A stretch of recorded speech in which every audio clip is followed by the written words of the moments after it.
The young prince fled through the forest, his pursuer hot on his heels. His heartbeat thundered in his ears. He couldn't give up. Not this time.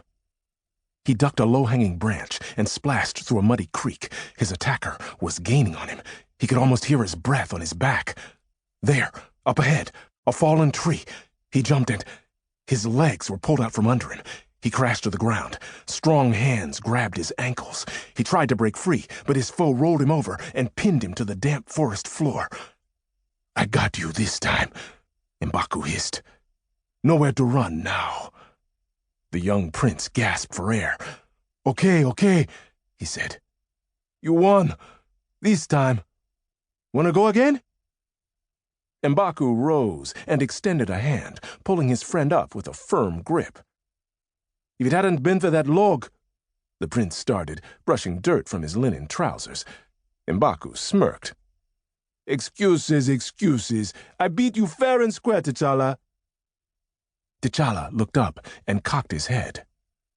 "Don't you know it's not smart to mock your superiors?" M'Baku bowed low, in fake sincerity. "Oh, mighty prince, please forgive me for the error of my ways. I am but a lowly servant." T'Challa rolled his eyes.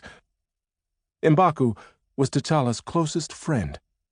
They did everything together, sneaking out when they were supposed to be studying, playing practical jokes on unsuspecting victims, and sometimes venturing as far as the neighboring city, even though T'Challa was supposed to have a personal guard with him at all times. Like now, for instance. One thing he would never forget was the look on his father's face when he came home late once, after being gone for hours. "The whole tribe was out looking for you," his father had said. "There are dangers in the forest, T'Challa. You must always be wary."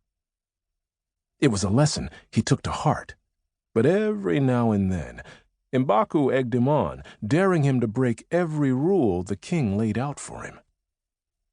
The forest around them was vast, teeming with lush vegetation and towering trees that seemed to brush the very heavens. In the distance, a mountain range rose high above the clouds, the midday sun glinting off its white peaks.